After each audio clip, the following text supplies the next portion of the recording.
So today I'm going to share with you a few pointers of what the big discoveries that I've had through these last years. So this is kind of my personal timeline. The first time I was exposed to service design was when I was appointed as a business coach at one of the Nestas. I don't know if you're familiar with Nesta in the UK. It's a very interesting organization devoted to innovation. And there, I happened to meet Lavrence Lovely and Joe Hippie, who at that time, they were just starting their service design consultancies. And it was a true exercise of learning by doing, because as a matter of fact, they were not really sure what they were into. Well, I was kind of intrigued, but I sort of let go, because at that time I was in design management, which has been the core of my professional career. And then I went back into service design when I was studying my PhD that I dropped, before you ask. Yes, I dropped my PhD studies, sorry about this, but I did. And so I had to write a dissertation, and I chose to write it on service design because it was kind of at the back of my head, and it was so intriguing and so interesting. And then this dissertation was later transformed into that book Rafa was talking about. Well, it was transformed into a book because I managed to convince my publisher that it would be a bestseller, because everyone in Spain would be so interested in service design as I was. Wait, it was a total flop, okay? We sold a handful. This is why it's a collectible. The true story is that we only sold a handful, and then the rest of the batch was shredded, because it wasn't selling at all. Yeah, well, but so it was a hard lesson, but I'm happy I invested my time and my efforts in doing this, because it has taken me a long way. And the last part of my sort of life as a service design training or educator happens at SCAD, the Savannah College of Art and Design, where I was invited to teach service design in 2014, and I'm still there and liking it every day. And by the way, I have some former students who are here, and I'm very happy to have them around. Yeah. So the first remark I want to make is about about research. Research is a must for designers. So when I say research, you understand contextual research, and we were discussing about this yesterday. But we have to also pay attention to this other research, which is academic research. I mean, to me, the true research and development lab for all of us lives in libraries. And if you go there and research academic papers, you'll be amazed at all the good stuff you find there.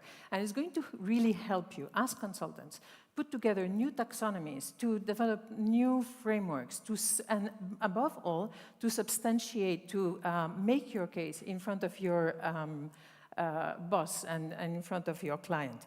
So I encourage you to go there and try it, because it's one of these things that completely changed the game. At the time when I wrote that book, or when I wrote the dissertation, I found out, back in the day, I found out about the new interpretations of service design, and that was not mainstream at the time. So the regular literature, the mainstream literature, was talking about things that were just in transformation, and I was able to find about this through academic research. And but of course, this academic research is never ending, okay? You start digging into journals like the Journal of Service Research, for instance, which is an amazing tool for us.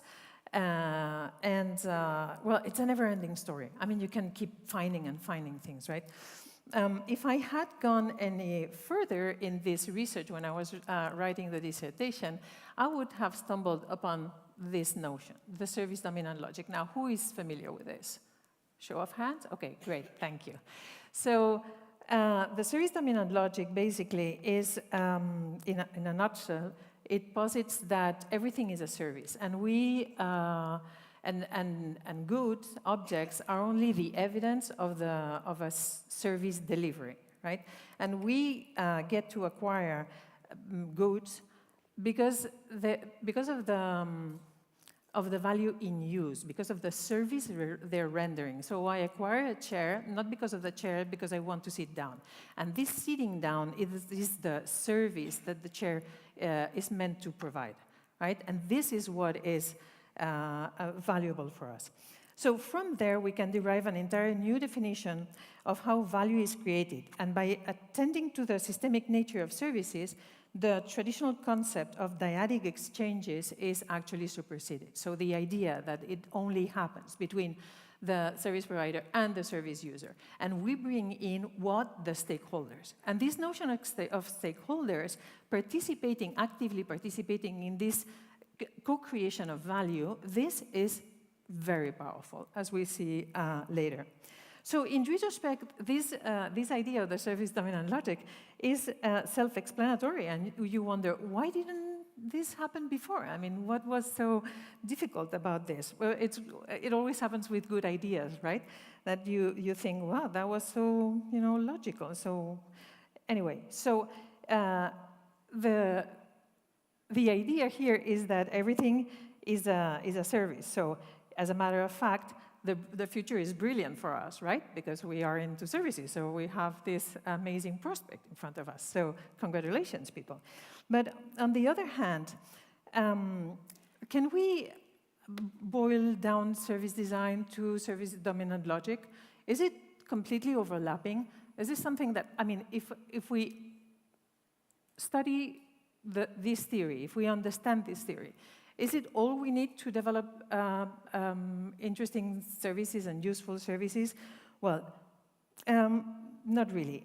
Service logic explains many things and provides us with a solid foundation for our innovation in services, and also more in particular for servitization and for transformation design. We were talking about this yesterday, servitization, this notion that now is sort of happening. And so you can use these theories for servitization and for transformation. But the concept of service logic as a whole is extremely valuable as a theory of everything. As a matter of fact, it is the new development for business management, is the new explanation of how businesses work. And so it is at the root. Oh, sorry. That was the crack. This is why you were so serious. I didn't see a smile, because I was supposed to say, the future is brilliant for... Okay, sorry, nothing. So I need to use the clicker more often. Okay, now I get it. Okay, so service dominant logic is actually the new explanation for how businesses work in general.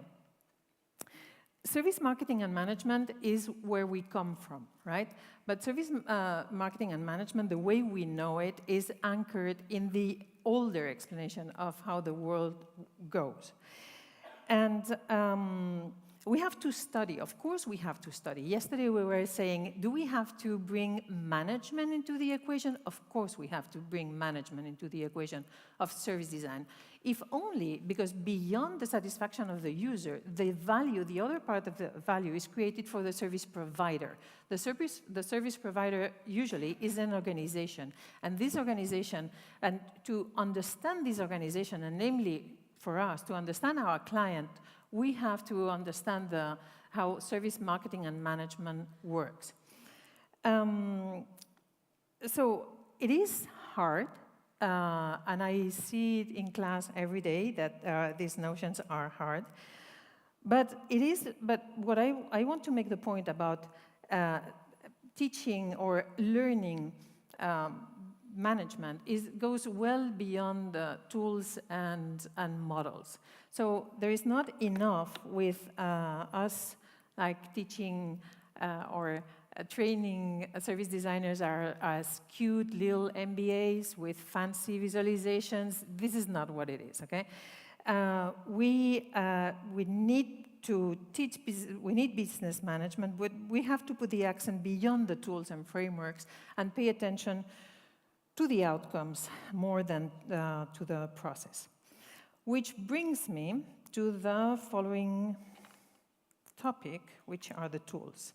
So with the tools, I have made recently a huge discovery that I want to share with you, because I think it's revealing.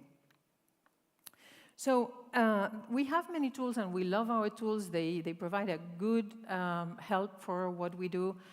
And thanks to design thinking, they're better and better every day. They are participative, intuitive, iterative, and whatnot. They check all the right boxes. Toolkits are flourishing, and they have become an industry of their own. I see every day a new toolkit or a website with tools and whatnot are happening. But okay, so take the blueprint, for instance, which is one of our basic tools. It was, so it's great, but as Stickdorn rightly pointed in an interview that I like to quote a lot, I don't know if Mark is here somewhere, yeah, so I love it when you said the tool is not the fucking deliverable, right? So, and I totally agree with it, but I would go even further, and I would say that I would quote this line that I have made mine, which goes, all tools are wrong, but some are useful.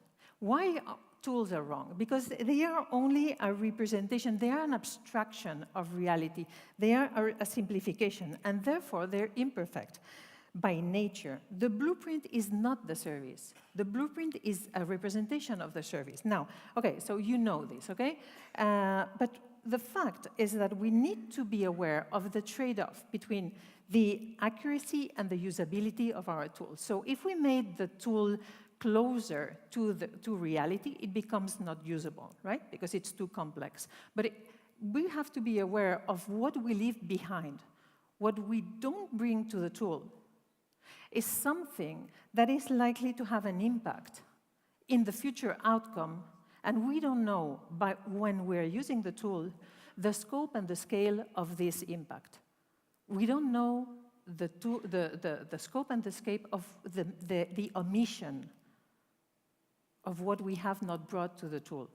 And this, I think, is a daunting thought, but I think we have to take it into account. And so where does this come from? So it's, ultimately, what we are bringing and what we are leaving out of the tool, this is part of our design principles. This is going to be a kind of a political assertion. This is what we have to be aware of it, and we have to put it up front. So I came to understand that, I kept reflecting on this, and I was thinking, yeah, well, so this is a design decision, okay? What we bring or we don't bring to the tool. And I understand this. But then I started thinking, well, and what about design? What about design? It's half of our name, service design, but it gets a fraction of our attention. We're always talking about services and services. What about design? What do we make of design in service design, right? So, okay, yesterday we were saying, yeah, well, we have to prototype and iterate, and then Adam made a very passionate case for design. What is, so how do we design, right? But I was looking into the question was exactly, what is the role of design in service design? And you know what? I found very few things. This is a topic that is not well explored, or at least that I found, okay? So any input you may have, thank you for passing it to me. And so when in doubt about design, I'll go back to Buchanan. because this is kind of the safe place to be, right? And Buchanan, so I want to share two basic ideas in this regard. The fact that design is not a science, but an integrative discipline that can adapt to all contexts. Therefore, services, for instance. And the idea of the 4 orders of design that I have represented rather whimsically by a jazz quartet. Why a jazz quartet? Well, I don't. So,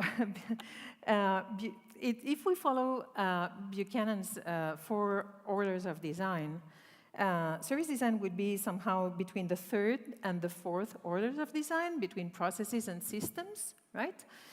And in this picture, this is the place that is occupied by the piano. Why the piano? Because the piano is an instrument that came rather late in the history of jazz, because of course, slaves in plantations didn't have grand pianos or baby grand pianos, right?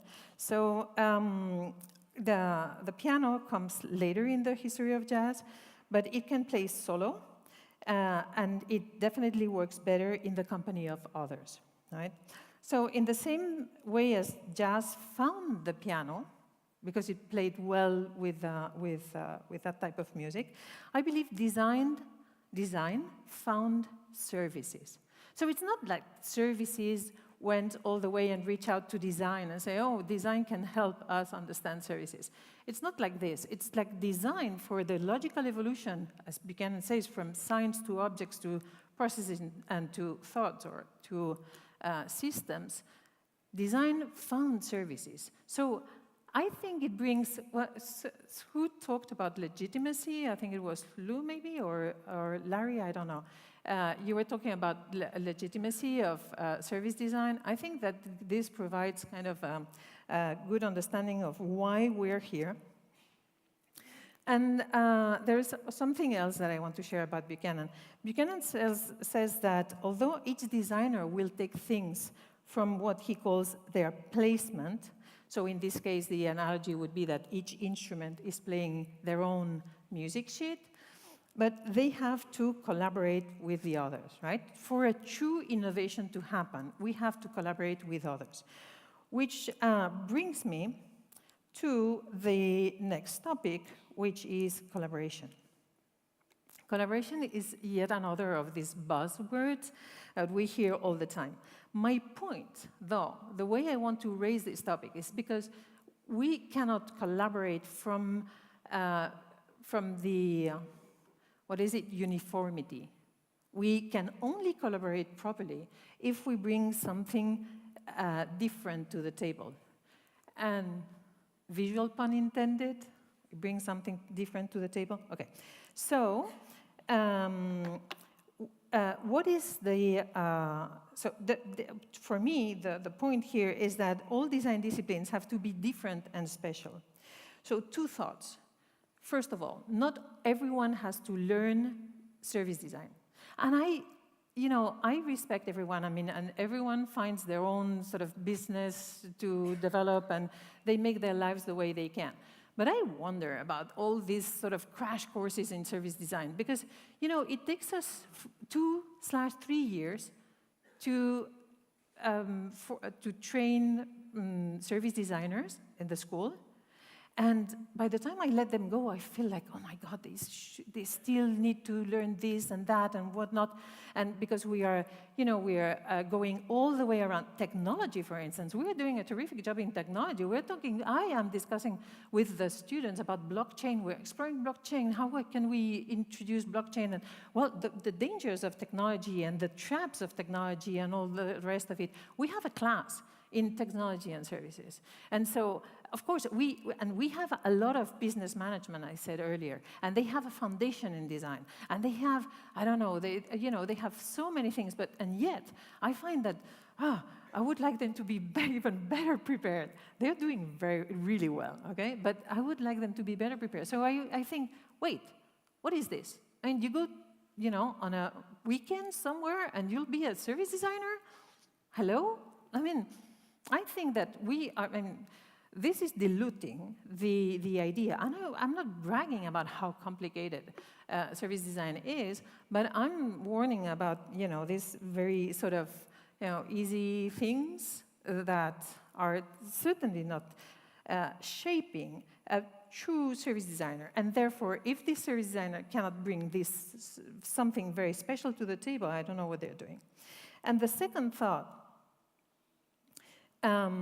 is that we have to define what service design is really about. So what makes us truly different and valuable? So in my opinion, and this is, we can discuss about this, what makes us different is this capability of zooming out.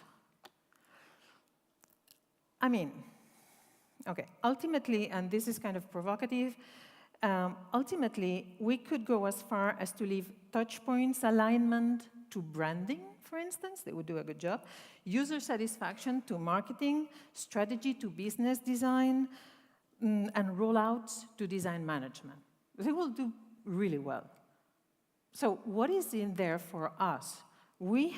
I think we should concentrate in the systemic approach of innovation from this overarching perspective, from this zooming out. And it was funny yesterday when we were talking about the powers of 10, and I had this illustration here for this specific topic. So making sense of the globality and the integration of resources among all the different stakeholders in order to change the situation into a preferred one. This is, in my opinion, what service design is all about.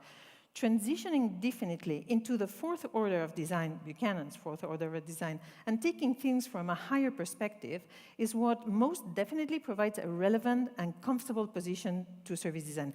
Comfortable because it's different, okay? And conversely, if we fight for petty issues, we'll get petty jobs. So we have to aim big, so to speak. And I'm not saying we don't have to take care of touch points anymore. Of course we do. But when we are taking care of touch points, we have to see these touch points connected to the ecosystem. This is the only way in which we can make a true difference. And I'm so glad that Larry developed all this sort of practical side of what ecosystems are. The ecosystems, that fuzzy systems of systems, is where we thrive. As soon as I started studying ecosystems and the value flow framework and the nature of the exchange of value between the different stakeholders, I realized how much sense it made and how well equipped our service designers are to develop this vision. By identifying the scope and the nature of the exchange of value amongst the different actors and the interconnection of the systems among themselves, so a system with a system with a system, we're able to establish entirely, truly new offerings, as Larry explained before. That was a big discovery for me.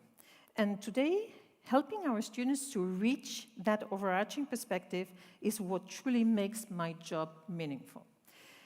When people ask me, what do I like of being at SCAD, the answer is easy. The fact that I'm working with our future service designers, those guys who will have the power to change entire systems.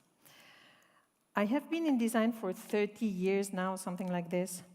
And for 30 years, I have been listening to designers of all disciplines complaining of not being taken seriously, and not finding a space they could own.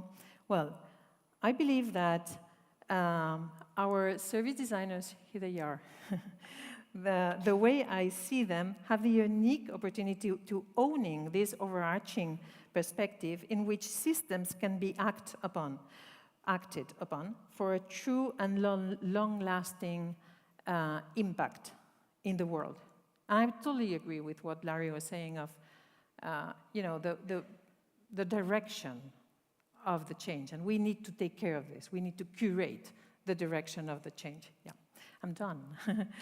And so it's not an easy thing to do, but it's easy to understand and to market, and this is my point. So, we should stop complaining about people not taking us seriously. If we do this amazing job of changing the entire systems, we, of course, I mean, we'll find this very sort of relevant place in the market. And I'm not saying this for, I mean, this you can think, well, she wants to sell the, you know, the discipline. But, you know, when I see these students who come back to me and shoot a very quick email saying, Professor, I'm so glad I did that. I'm so glad I studied that. I'm now in such and such company, and I'm running 3 programs with a total budget of £5 million, and I'm, you know, and I'm thinking, wow, I mean, these guys, they're doing something that is relevant. And they work in insurance, they work in the health industry, they're working in a number of industries where they can truly make an impact and change people's lives, which is my point. So, yeah, so these are my service designers, and the message I wanted to leave you with is that you have the power, we have the power of changing the world at the end of the day. Here's to you. Thank you.